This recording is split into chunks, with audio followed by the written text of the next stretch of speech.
सुप्रभात प्यारे बच्चों, कैसे हो आप सब। उम्मीद करती हूँ घर पर होंगे और स्वस्थ होंगे। बेटा, आज हम आपका व्याकरण का टॉपिक करेंगे, लघु कथा लेखन। ठीक है छात्रों, जो आपके पेपर में 5 अंकों का आता है। आपको कुछ एक सावधानियां बरतते हुए इस लघु कथा को सीखना है। वैसे तो आप बहुत होशियार हो, कहानी बनाने में चतुर हो, लेकिन फिर भी लघु कथा का अर्थ है छोटी कहानी।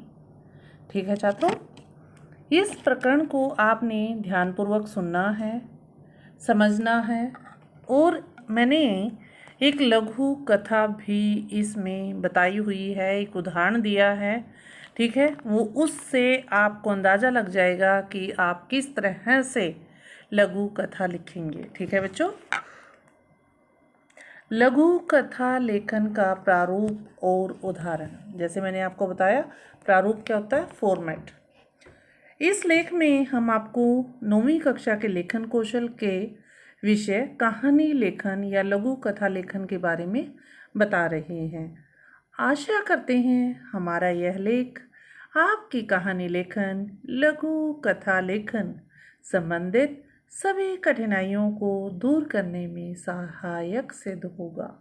ठीक है छात्रों, भारत में विभिन्न प्रतियोगिताओं या परीक्षाओं में कहानी लेखन या लघु कथा लेखन एक महत्वपूर्ण भूमिका रखता है। ठीक है, कहानी लेखन का विषय क्या हो और हमें किसी टॉपिक या विषय पर यदि कुछ लिखना हो तो हम किस प्रकार से कहानी लेखन का कार्य कर सकते हैं छात्र। अब हम देखते हैं कहानी लेखन की परिभाषा क्या है। जीवन के किसी एक घटना के रोचक वर्णन को बेटा क्या कहते हैं, कहानी। ठीक है, कहानी सुनने, पढ़ने और लिखने की एक लंबी परंपरा हर देश में रही है, क्योंकि यह सबके लिए मनोरंजक होती है। मनोरंजन छात्रों क्या होता है, मनोरंजन करवाने वाली। बच्चों को कहानी सुनने का बहुत चाव होता है। जब आप छोटे थे, आप अपनी दादी से, आप अपनी नानी से कितनी कहानियाँ सुनते थे।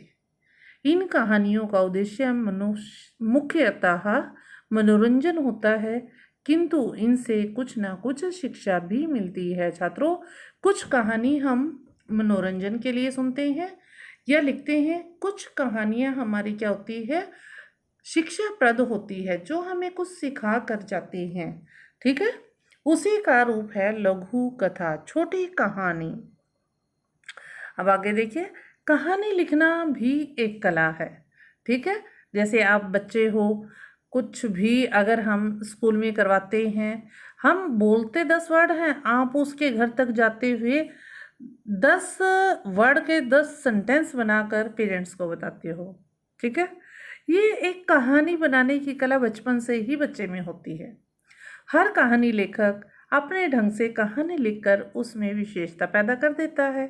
वह अपनी कल्पना से और वर्णन शक्ति से कहानी के जो कथानक हैं, पात्र हैं, करैक्टर हैं या वातावरण को प्रभावशाली बना देता है। लेखक की जो भाषा शैली पर भी बहुत कुछ निर्भर करता है कि कहानी या लघु कथा कितनी अच्छी लिखी गई है। अब आते हैं बच्चों कहानी लेखन के प्रकार। कितने प्रकार की कहानियाँ हो सकती हैं। देखिए, आकार की दृष्टि से कहानियाँ दोनों तरह की हो सकती हैं। कुछ कहानियाँ लंबी होती हैं, जबकि अन्य कुछ कहानियाँ छोटी भी होती हैं। आधुनिक कहानी मूलतः छोटी होती है। ठीक है, आधुनिक मीन्स आजकल की जो कहानियाँ हैं वो ज़्यादा लंबी नहीं होती, छोटी होती हैं। ठीक है छात्रों, और जो हमारा प्रकरण है लघु कथा, वो भी एक छोटी कहानी पर आधारित है। जब आप लघु कथा लिखेंगे छात्रों, तो आपको किन बातों का ध्यान रखना होगा, ये भी हम समझ लेते हैं। जैसे कहानी का जो आरंभ है, शुरुआत है, वो आकर्षक ढंग से होनी चाहिए। ठीक है, नंबर 2, संवाद छोटे छोटे होने चाहिए, जो छात्रों डायलॉग हैं कहानी के वो छोटे छोटे होने चाहिए। और कहानी का क्रमिक विकास होना चाहिए, क्रम से होनी चाहिए। ये नहीं है कि आपने कहानी स्टार्ट तो कर दी घर से और ले गए उसको, फिर धीरे धीरे एक सेंटेंस लिख दिया घर का एक जंगल का, एक घर का एक जंगल का, वो गलत है। उसका अंत स्वाभाविक होना चाहिए, नेचुरल होना चाहिए। कहानी का शीर्षक मूल कहानी का शीर्षक होना चाहिए। ठीक है, जैसे चतुर लोमड़ी, तो चतुर लोमड़ी पर ही बेस्ड वो कहानी होनी चाहिए। भाषा सरल और सुबोध होनी चाहिए। इनके आधार पर छात्रों से कहानी लिखने का अभ्यास कराया जाना चाहिए। कहानी लिखन जब आप लिखोगे छात्रों, इसके लिए आपको बहुत ज़्यादा मेहनत की ज़रूरत है, अभ्यास की ज़रूरत है।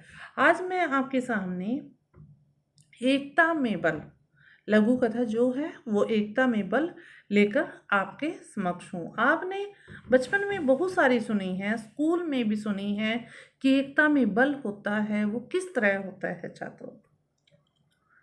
इसी तरह से आपके पेपर में आएंगी लघु कथा, आपको सिर्फ उसके बारे में 8 या 10 लाइन लिखनी है। जितना भी पेपर में पूछा जाएगा कि इतने वर्ड्स लिखिए, तो आपको उस आधार पर कहानी लिखनी है।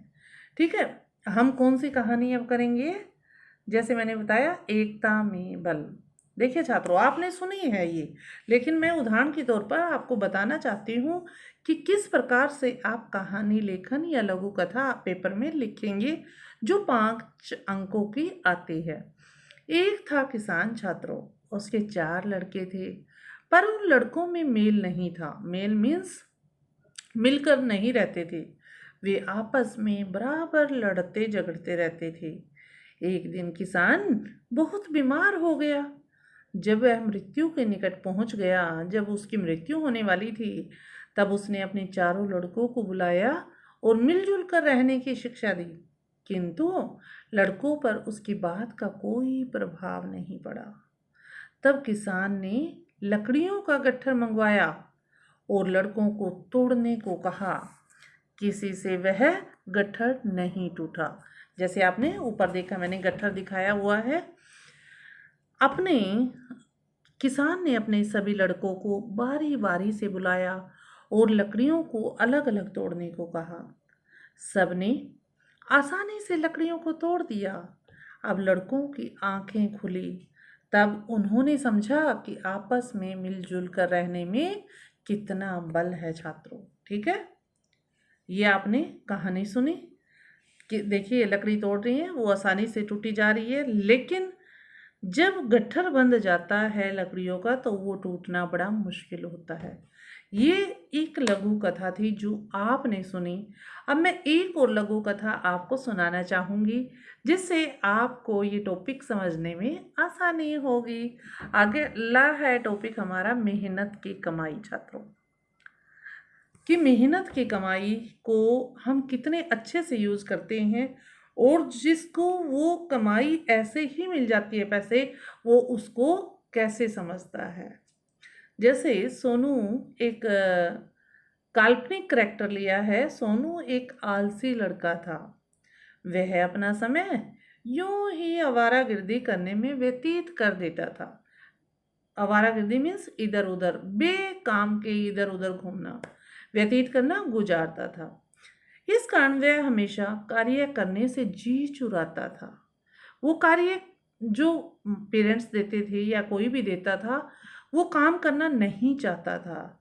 एक दिन उसे पैसों से भरा हुआ एक थैला मिल गया। ये देखिए छात्रों, ये पैसों से भरा हुआ थैला उसको मिल गया। देखिए अब वो क्या करता है इसका। तो वह अपने भाग्य पर बहुत खुश हुआ। वह यह सोच कर खुश हो रहा था कि उसे इतना सारा धन मिल गया है। सोनू ने कुछ पैसों से मिठाई खरीदी। जैसे आपको भी अचानक कुछ मिल जाए तो आप क्या करेंगे, जो जो आपकी फेवरेट चीज़ें हैं आप वो लेना पसंद करेंगे। ऐसे ही सोनू ने कुछ पैसों की मिठाई खरीदी, कुछ पैसों से कपड़े लिए और कुछ का अन्य सामान खरीद लिया। इस प्रकार उसने पैसों को जो उसको मिले थे व्यर्थ खर्च करना प्रारंभ कर दिया। व्यर्थ मीन्स बेकार में, खर्च करना आरंभ कर दिया, प्रारंभ कर दिया, शुरुआत कर दी। तब उसकी माँ बोली, जैसे आप लोगों को भी आपके पेरेंट्स समझाते हैं, टीचर समझाते हैं, तब सोनू की माँ क्या बोली, बेटा पैसा यूँ बर्बाद ना करो, इस पैसे का उपयोग किसी व्यवसाय को शुरू करने में करो, कि व्यवसाय अपना कोई बिजनेस शुरू कर लो। सोनू बोला, माँ मेरे पास बहुत पैसा है, इसलिए मुझे कार्य करने की कोई ज़रूरत नहीं है। फिर आगे क्या होता है देखिए, धीरे धीरे सोनू ने सारा पैसा खर्च कर दिया छात्रों।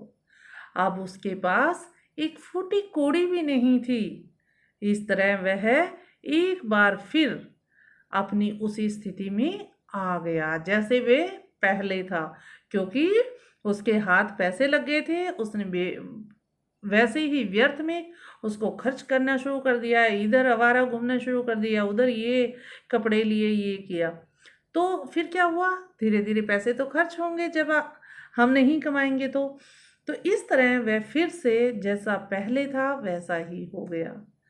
तब सोनू को एहसास हुआ कि यदि उसने वह धन परिश्रम से कमाया हुआ होता तो उसने अवश्य उसकी कदर और उपयोगिता समझी होती।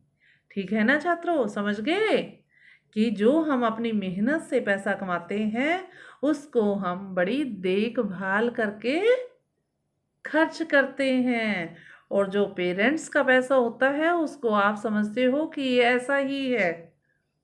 ठीक है, तो हमें जो पेरेंट्स का पैसा है और अपनी मेहनत का पैसा है बच्चों, उसकी कदर करनी चाहिए, उसकी उपयोगिता को समझना चाहिए। ठीक है बच्चे, शिक्षा क्या मिलती है इससे, कि धन की उपयोगिता तभी समझ आती है जब वह मेहनत से कमाया हुआ होता है छात्रों। अगर ऐसे ही कहीं से आपको पैसा मिल जाता है तो आप उसकी वैल्यू नहीं जानते।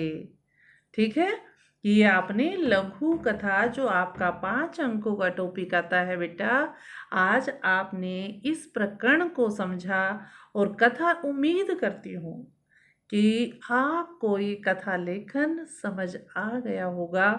और आपको अब क्या करना है बेटा, एक कोई कथा लेखन का टॉपिक लेकर उस पर लिख कर मुझे आप मुझे भेजोगे। ठीक है, ताकि मुझे पता चल जाए आपको ये टॉपिक, ये प्रकरण समझ आ गया है या नहीं। ठीक है बच्चे, धन्यवाद छात्रों। आप खुश रहें, स्वस्थ रहें और सुरक्षित रहें।